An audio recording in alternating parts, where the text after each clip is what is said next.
February 1ರಂದು ಪುಂಡಿಪಣವು ಕರಾವಳಿ ಜಿಲ್ಲೆಯಾದ್ಯಂತ ತೆರೆಗೆ ಅಪ್ಪಳಿಸಲಿದೆ ಅಂತ ಚಿತ್ರದ ನಿರ್ದೇಶಕ ಗಂಗಾಧರ್ ಕಿರೋಡಿಯನ್ ಹೇಳಿದ್ದಾರೆ. ಕದ್ರಿಯ ಸುಮಸದನದಲ್ಲಿ ಸುದ್ದಿಗೋಷ್ಠಿಯಲ್ಲಿ ಮಾತನಾಡಿದ ಅವರು, ಮಂಗಳೂರಿನಲ್ಲಿ ಜ್ಯೋತಿ, ಪಿವಿಆರ್, ಬಿಗ್ ಸಿನಿಮಾಸ್, ಸಿನಿಪೋಲಿಸ್, ಉಡುಪಿಯಲ್ಲಿ ಅಲಂಕಾರ್ ಸೇರಿದಂತೆ ಇನ್ನು ಹಲವಾರು ಟಾಕೀಸ್ಗಳಲ್ಲಿ ಪುಂಡಿಪಣವು ಸಿನಿಮಾ ಬಿಡುಗಡೆಗೊಳ್ಳಲಿದೆ ಅಂತ ತಿಳಿಸಿದರು. ಈ ಸಿನಿಮಾದಲ್ಲಿ ತುಳುನಾಡಿನ ಶ್ರೀಮಂತ ಸಂಸ್ಕೃತಿಯ ಸೊಬಗು ಇದ್ದು ಮರೆಯಾಗುತ್ತಿರುವ ಕೆಲವೊಂದು ವಿಚಾರಗಳನ್ನು ಪುಂಡಿಪಣವು ಸಿನಿಮಾ ಹೊಸ ತಲೆಮಾರಿನ ಯುವ ಜನತೆಗೆ ತಿಳಿಸಿಕೊಡುವ ಪ್ರಯತ್ನ ಮಾಡಿದೆ ಅಂತ ತಿಳಿಸಿದರು. ಈ ಸಂದರ್ಭ ಚಿತ್ರದ ತಾರಾಗಣವೇ ಹಾಜರಿದ್ದು ಚಿತ್ರದ ಬಗ್ಗೆ ತಮ್ಮ ಅನಿಸಿಕೆಗಳನ್ನು ಹಂಚಿಕೊಂಡರು.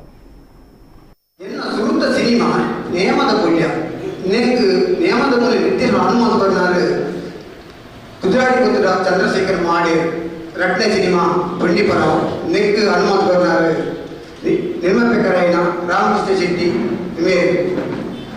ಅಂಚನೆ ಈ ಸಿನಿಮಾವನ್ನು ಮಾತ್ರ ಪ್ರೋತ್ಸಾಹ ಮಾಡ್ಕೊಡು ನಮ್ಮೊಂದು ತುಳು ಕೊರಿಕೋಡು ಕೊರಿಕೋಡ ತುಳು ಸ್ವಚ್ಛ ಆದ ಬರೋಣ ನಮಗೆ ಆ ತುಳು ಈ ಸಿನಿಮಾ ಎಡ್ಡರಿಗಿದೆ ಬರುತ್ತೆ ಮಾತ್ರ ತುಳುವರಿಯೋಡು ಮಾತ್ರ ಬರ್ತೇವೆ ತುಳು ಒರಿನ ತೋಜಿ ದೇವರಿಗೆ ಮಾತ್ರ